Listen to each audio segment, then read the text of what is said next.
Nasir peoples party Sindh के सदर निसार अहमद खोड़े बिलावल भुट्टो ज़रदारी जो लॉक मां सिलेक्टेड सरकार के ताबूत में आखिरी कोको साबित थींदो। निसार खोड़े जो वधीक छा चवणो आहे, तफ़सील ॾिसूं था शेराज शाह जिलानी जी हिन रिपोर्ट में।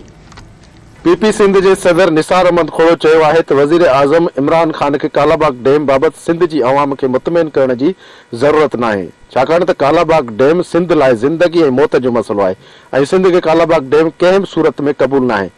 वधीक हुन धरती टीवी से ॻाल्हाईंदे चयो त मुल्क हिन महिल ताईं गिरवी थी चुको आहे। मुल्क जो गवर्नर स्टेट बैंक असांजे साम्हूं जवाबदार हाणे न आहे, IMF जे साम्हूं जवाबदार ऐं उहो IMF जेको तोखे कर्ज़ थो वठे ऐं तूं बि रिकॉर्ड तोड़ कर्ज़ वरितो आहे। इमरान खान बि रिकॉर्ड तोड़ कर्ज़ वरितो आहे।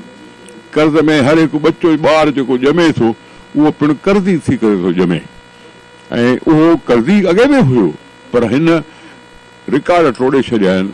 इन ॻाल्हि खे महांगाई में मारे छॾियो अथई। ॿार बच्चा विकिण ते अची विया आहियूं। वेलो पाणी मानीअ जो कॾहिं मिले थो कॾहिं नथो मिले। अमर परेशान आहे, अबो परेशान आहे, जवान परेशान आहे, त हर हिकु तबिको परेशान आहे। हारी परेशान आहे, मज़दूर परेशान आहे, सभु तबिका जेके आहिनि। हारियुनि सां त वॾो ज़ुल्म थियो आहे किसाननि सां।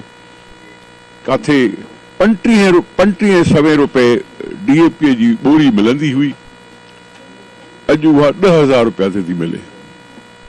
कॾहिं 1200 रुपए यूरिया मिलंदी हुई, अॼु 3200 बि ॿुधूं था।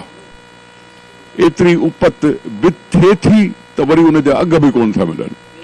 जॾहिं अघ बि नथा मिलनि ऐं पोख करण जे लाइ एॾो वॾो महांगो ख़र्च थो थियणो पए, त ज़ाहिर आहे हुन जो पेट गुज़र बि मुश्किल थो थिए। ऐं पेट गुज़र कंहिंजो मुश्किल थो थिए, जेके तव्हां असांखां नौकरियूं कोन था घुरनि पर सिंध खे सरसब्ज़ आबाद कंदा रहंदा आहिनि, उन्हनि जो गुज़र सफ़र ॾाढो ॾुखियो थी वियो आहे ऐं महांगाई मारे वेठो आहे, बेरोज़गारी मारे वेठो आहे।